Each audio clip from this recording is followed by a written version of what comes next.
Welcome everybody to our Job Rocket webinar. My name is Tom Droz, President of Logical Engine, the creators of Estimate Rocket and Job Rocket. Estimate Rocket, as many of you know, is a software platform that takes your projects from lead to paid, provides estimating, professional document creation, automated follow-ups, project tracking, sales reporting, and CRM features, all in one easy-to-use mobile and desktop package backed by superhuman support team. Job Rocket is a powerful yet simple manpower resource planning tool that works hand in hand with Estimate Rocket to plan, schedule, and track your projects in detail during the work order phase of the jobs. So today, what we're going to do is an overview of Job Rocket, and we're going to highlight the planning, scheduling, and tracking options that are available through Job Rocket. And you'll see how it works with Estimate Rocket and how it can give you total control over your capacity planning, scheduling, and profitability tracking. It really adds a whole new dimension to your ability to keep up with your projects and plan and manage them, especially as your teams grow and you become working with more and more crews. So what we're going to do is we're going to start out on the plan screen, which is what we're on now. So when you first look at the plan screen in Job Rocket, it basically lists all of the projects that you've brought into the work order stage in Estimate Rocket. So within 15 minutes of a project being accepted, those projects will show up in Job Rocket. Now, most of the jobs up at the top that you can see here are already in progress, so they're partially scheduled, and we've defined tasks for them as well. So if I scroll down a little bit, you can see that the new projects that have come in that don't have any tasks assigned yet. We're going to go through that process now and show you exactly how that works. So when we get to a project that hasn't been scheduled yet or planned, as you can see, these jobs above, like the West End project, was estimated at 987 hours in Estimate Rocket. We've planned 420 of those 987 hours, and we've scheduled 96. So this job has only been partially planned and scheduled. We may finish that one off later. If we look down to this project for Ricky Penn, the exterior at the North Shore project, we've estimated 150 hours for it, and we haven't done any planning or scheduling yet. So the first step when we get a new job in Job Rocket is to add a task. And we can do that by clicking on the little plus sign, and that's going to bring up the new task dialog. So the first thing we want to do is say, what is it?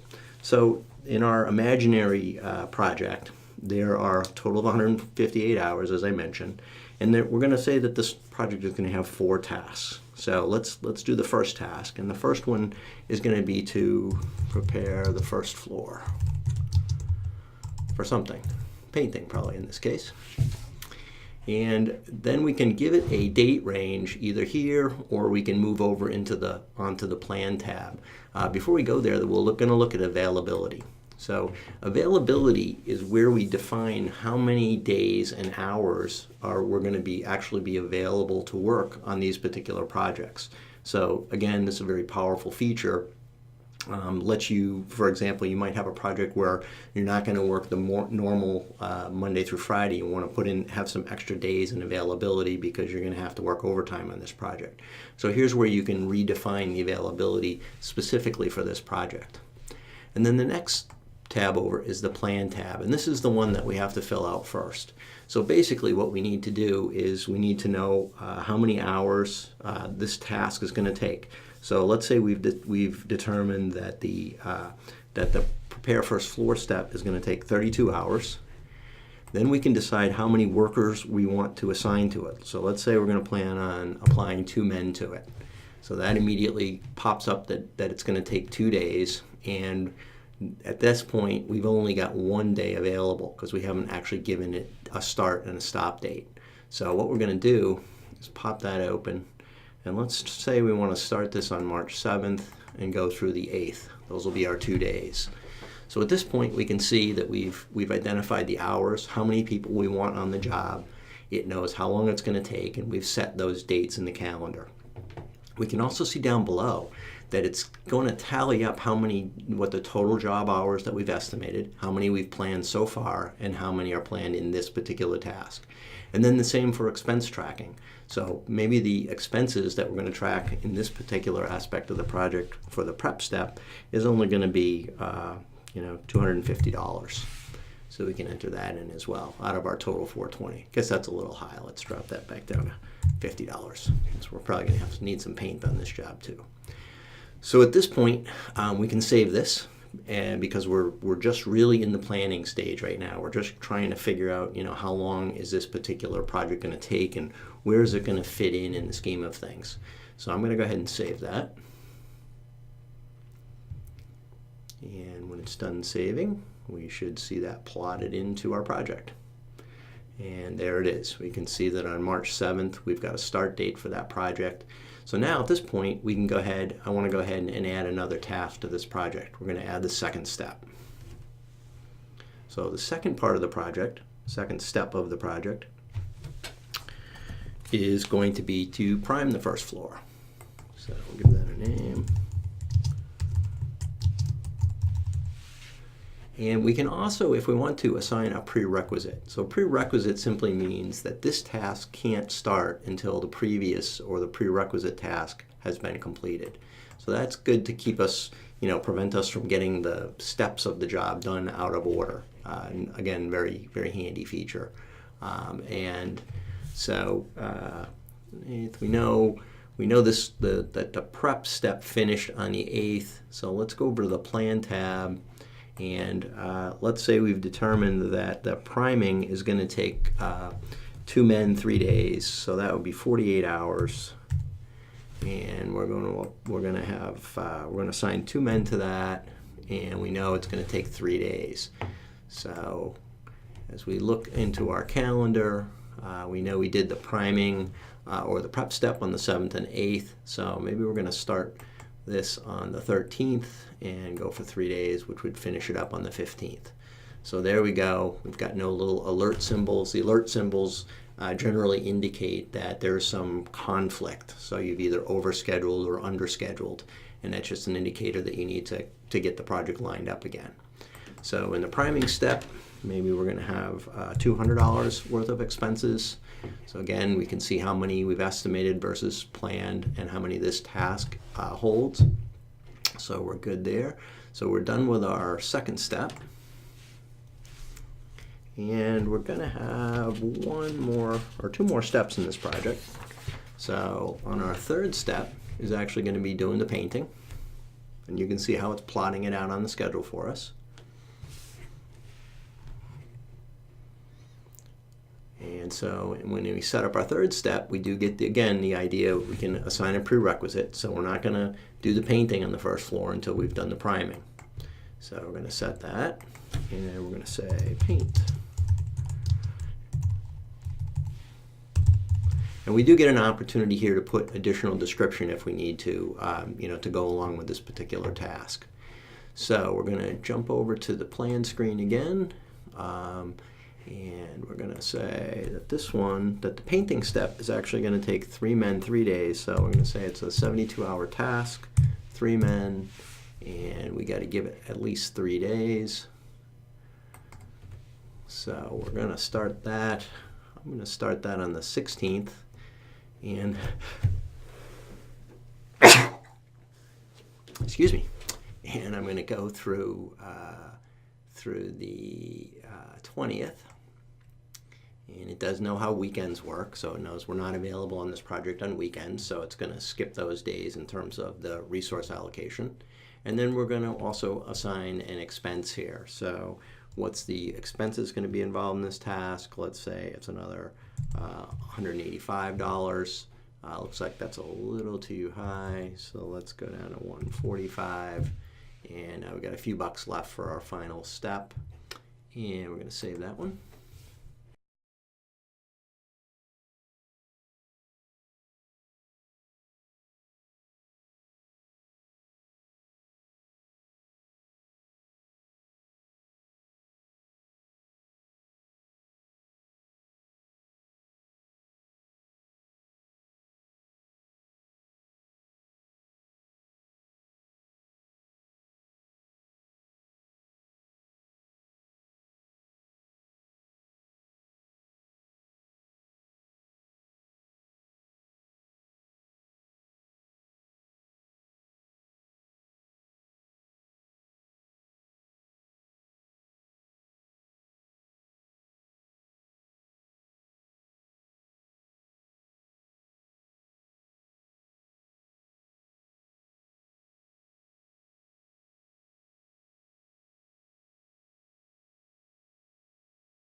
Right, so we've now got our project planned out as we want it. And again, we can move things around if we need to. If I need to slide this project over by a day, I can do that. If we need to move the whole project around, we can do that also. So we've now got it plotted out and planned out. We've planned out 160 of our estimated 158 hours, so we know we've pretty much accounted for all the time. A little bit extra, a little bit more than we had originally planned, but we've basically accounted for that whole project. So at this point, now that we've got it planned, I just want to take a little bit of a look on some of the other projects here as we scroll around here.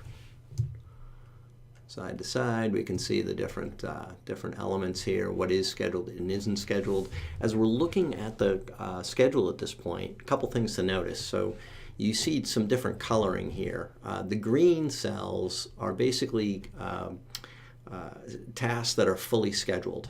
And the green cells with the little dark green are tasks that are actually have partial actuals entered. So those tasks have actually started to have actual hours entered against them. And then the orange cells are tasks that are partially scheduled. So we haven't scheduled in the entire job, but we've scheduled part of it. And then the blue tasks are ones that all we've done is planned. We haven't done any scheduling. So these are probably the easiest to shift around when we need to.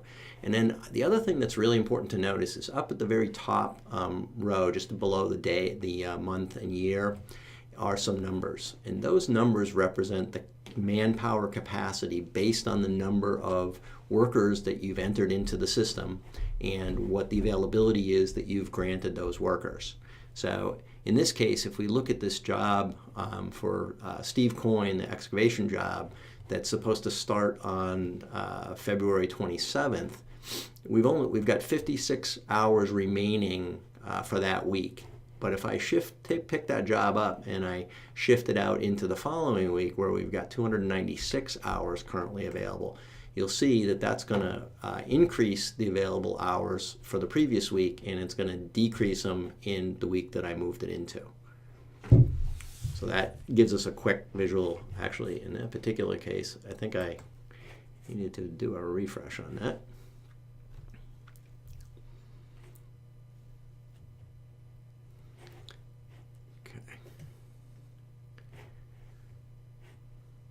Yeah, and that actually there, as you can see, reduced the available hours in the week of March 6th and increased the available hours in the week of February 27th. So by simply moving them around, we can see the changes in our available capacity, and that can help us manage the process. So sort of the next step in the process is actually to schedule people. Now, I know a lot of folks don't actually do their scheduling until probably Friday for the following Monday. Some people schedule a little bit further in advance, especially if it's a specialty that you need a particular painter or craftsman to work on. So in our project that we've listed out, let's say we did want to schedule the prep in advance, well in advance of it happening.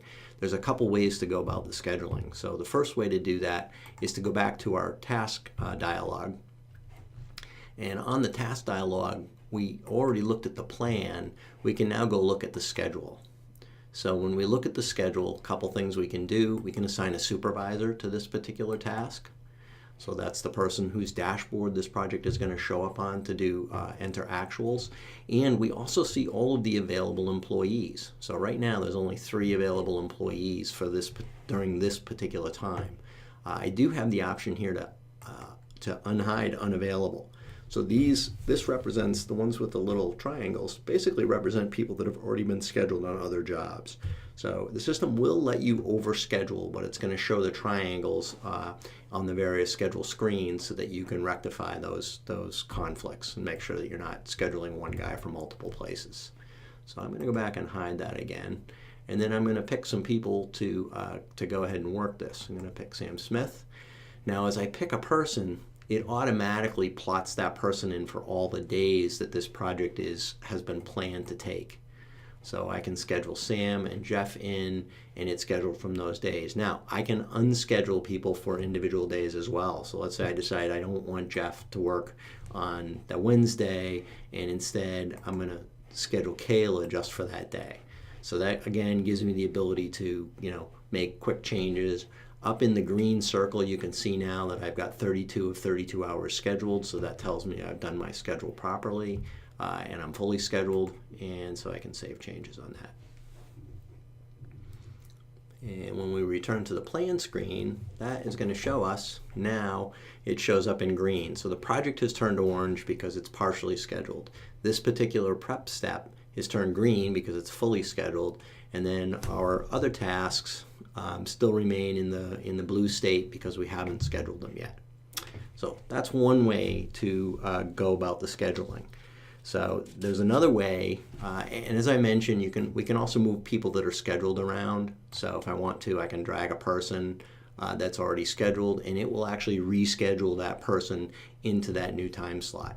If I'm on a job that has already been partially worked, I can't reschedule that because we've got actual hours that have already been entered, but what I can do on those tasks is lengthen them. So I can stretch the task out to an extra day because it's going to take more days than we originally planned, whether it's a rain out or some other sub got in the way or whatever the issue is that that we might run into. So let's see.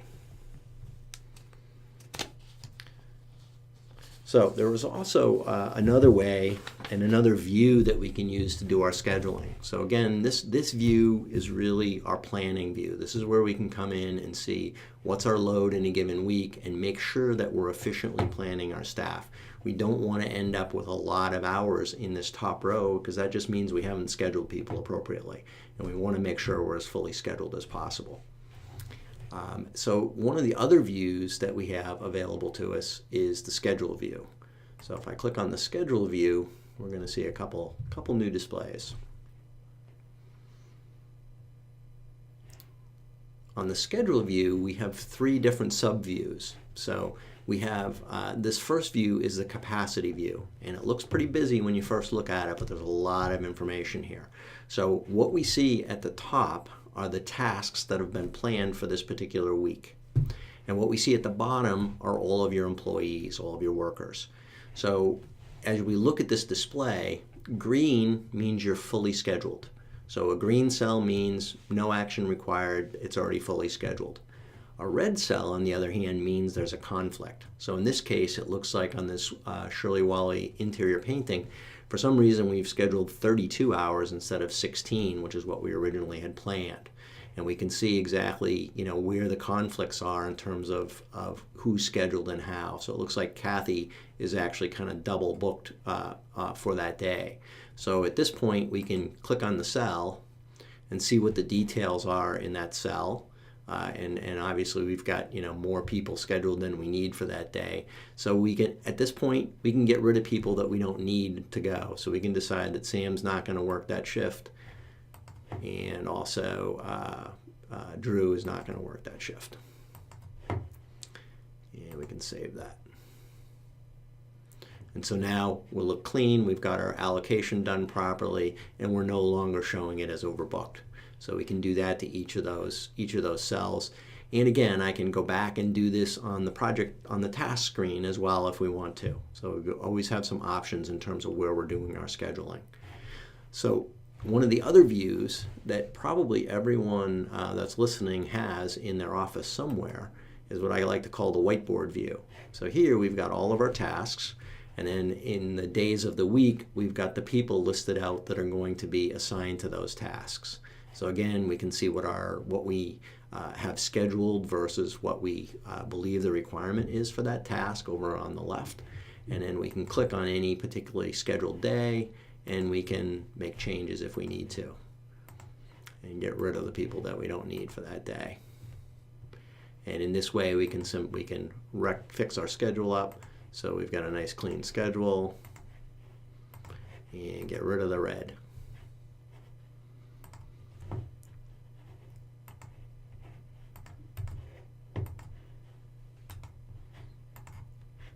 All right, we'll leave one red day there.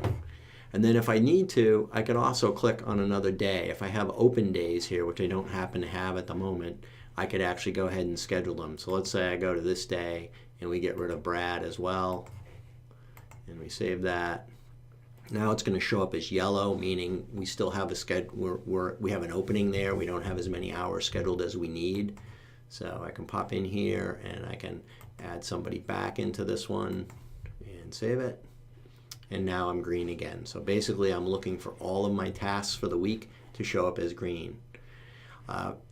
We have several users who basically will go in with have a big screen TV now in their workroom, and when they have their weekly meetings, they'll go into the workroom and use Chromecast to cast an iPad version of this up onto the big screen, and that's where they make all their schedule changes, is right there on the whiteboard right before they're ready to send people out.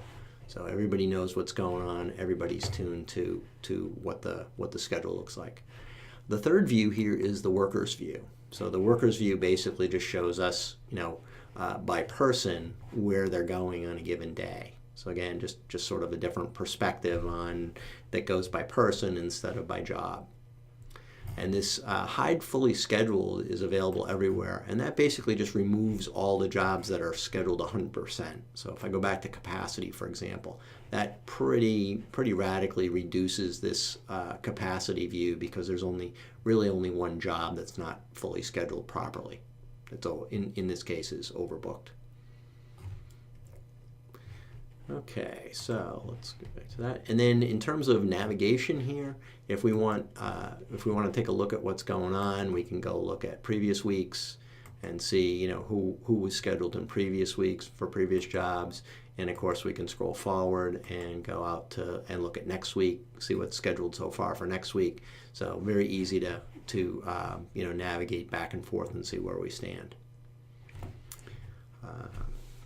So that's our second method of scheduling, is here on the schedule screen. Again, very powerful way to do that, and quick way to do it, and makes it very easy to see where you stand and whether you're how you're scheduled. Are you fully scheduled, good to go, or do you have changes that you need to make?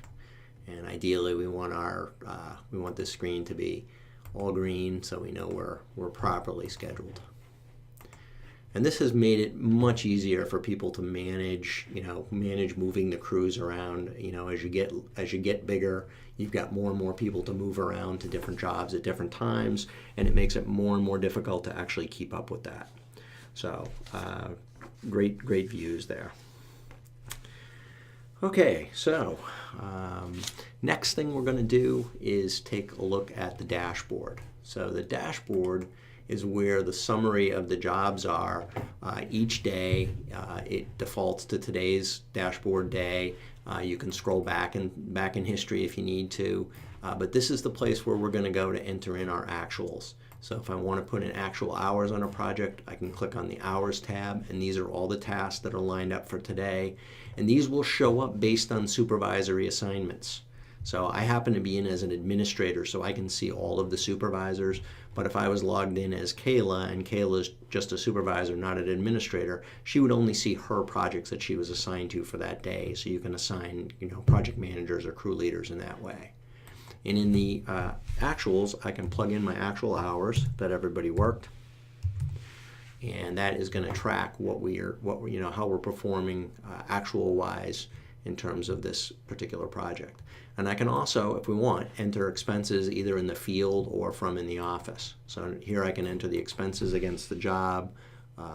Maybe there's just a sundries, and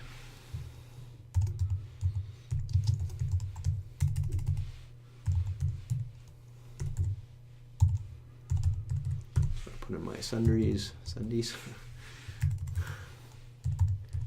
there we go.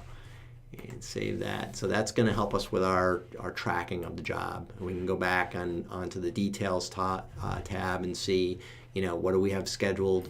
Where's the job progress looking like? What are the job hours total to date? And what expenses have we logged in so far based on the progress of the project? So we can move, navigate down each of, and so of course these could also be entered centrally at the end of the day if you want. But again, our objective here is to get actual worked hours so that we can track our job profitability in detail. That is definitely the key here. So once they've navigated off the dashboard, and of course you can go back in history if you need to. So if you can go back to previous days, if there were entries that weren't made that we need to make for a given day, we can of course navigate back to that day or just go directly to it, using the calendar view. So a couple easy ways to navigate there back and forth. So. And again, this screen is only available for the supervisors. Supervisors are going to see, what jobs they have assigned to them. Crew members are able to go to the calendar. So all the workers can log in here and go to the calendar, and that is going to show them what jobs they are assigned to on a given day. So once they log in on their phones, it'll come up with their project, shows them, okay, today at 10 a.m. we're going to the Brown School. And what's the address, so they know how to actually get to that location, and they're scheduled to work from 10 a.m. to 5 p.m. And those on this screen, when they log in, they will only see their own calendars. Now this screen can also be used at the administrative level to add days off and holidays. So let's say we know that on the 8th, Kathy's going to have a holiday.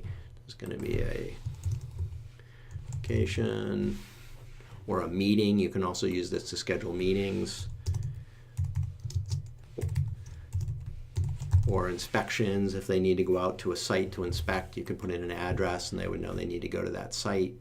And it defaults to the current person, but you can actually add multiple people. So if you want to assign this particular task to multiple people, you can do that right here. So now this particular vacation event will show up on all those people's calendars.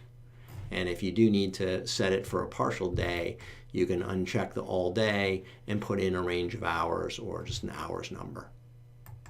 I'll leave it for an all day. Hopefully you have a whole day vacation. And we'll see those vacation entries on each individual calendar as needed based on those entries. Those are pretty much the working screens. The next, we also have actually the job screen, which actually I didn't visit yet. So the job screen is really just the summary of the plan. These are all the individual jobs. In here, you can search for a job. So that'll limit it down to all the jobs that have Wally in it, all our Shirley Wally jobs. And then we can go look at a job in detail. We can see all the tasks that were set up for a particular job, and we can go edit that task if we need to make changes. We can also mark the task as complete when it's done, so we can keep the project up to date. So lots of flexibility there. We've also got here we can check out the total hours that have been worked on the job, and the show details will actually show which workers worked which days. So if you're trying to tie this back to a time tracking system, you're able to do that. We have expenses, so you can see the expense list. And finally, we have a job profitability page, which shows where we are on our based on our estimate versus our plan and our actual results. So, and what happens with the plan and actuals is the actuals every night are sent back to Estimate Rocket. So Estimate Rocket knows what the actual expenses are up to date every night after they've been entered at the end of the day. So Estimate Rocket is kept up to date on exactly how the job is progressing. So what I'm going to do now, one other screen, let's take a quick look at the worker screen. So here's where you're going to add all of your employees, all of your workers. You can actually add subcontractors in here as needed when they're available and you're going to be using them. You get to set permissions, whether they're an admin, a supervisor, or an employee. And then you also get to set their availability. So if you have different employees with different availability times, maybe you have guys that can only work mornings or half days, so you can assign that here and reduce the number of total hours that they would work. And then you can also, if they're going to leave or they quit, you can put in a last day, and by putting in the last day that they're going to work, they will no longer show up in the capacity after that day. So it will not show a false capacity prior to that person leaving. And then once they pass their last day, of course, they're going to show up on the past workers screen, and you can go back in and edit them and clear out that last day, and they'll show back up as workers again. But again, this is where you can add all your employees. And settings, pretty straightforward right now, just the name of the company and the average hourly labor cost, and then again the general availability that all employees default to. So finally, what I want to do is go back actually to Estimate Rocket and show you what the results of this are in Estimate Rocket. So we go back over to our Estimate Rocket system. I've gone to the profitability report under the report screen, which is a report that's only available in the enterprise version. So when you get Job Rocket is bundled with Estimate Rocket, and it does include the enterprise version, which does give you the job estimating, cost estimating, and the profitability report. So here on the profitability report, we can actually click on any of the columns. So if I want to see, what are my lowest profit jobs, what are my highest profit jobs, I can easily do that. And the way this report works is it shows you the estimated hours cost, profit and margin, gross margin, and actual hours cost, profit dollars, and gross margin. And then it has a profit difference and profit margin.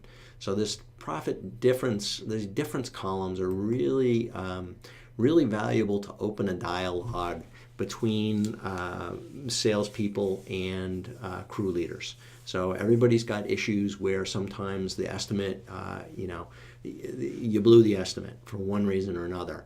And this report becomes a really powerful tool for having a dialogue between the sales team and the estimator, because we can come in here and we can look at this project and say, okay, why did we end up with $1,000 less of profit than we had originally estimated? And we can go drill into that project and take a look at it. And generally, this is going to spark a dialogue between the estimator and the sales guy that says, hey, what's going on? Well, generally speaking, I needed more hours than you gave me in the estimate, or vice versa. I needed less hours, but it just gives you the opportunity to open that dialogue and have a good conversation between the teams and make sure that everybody's in sync, because ultimately what we really want to do is make sure that we're making profit on our jobs, and that everybody on the team, both from the sales and the production sides, are communicating well together so that you can have a successful operation. So that's, I think that's a pretty full view of Job Rocket, starting with Estimate Rocket and flowing through. I want to thank you everybody for attending today. It's a little shorter than our normal webinars, but I do want to thank you all for attending, and we will send out a link with a recording of this session in the next couple of days. All right, well, I want to thank you again for attending, and we look forward to seeing you at the next Rocket webinar. Make sure and check out our YouTube channel. Please subscribe to it to get notified as new videos are available. And for more information on Job Rocket, just send an email to sales@estimaterocket.com or support@estimaterocket.com, and we'll get right back to you.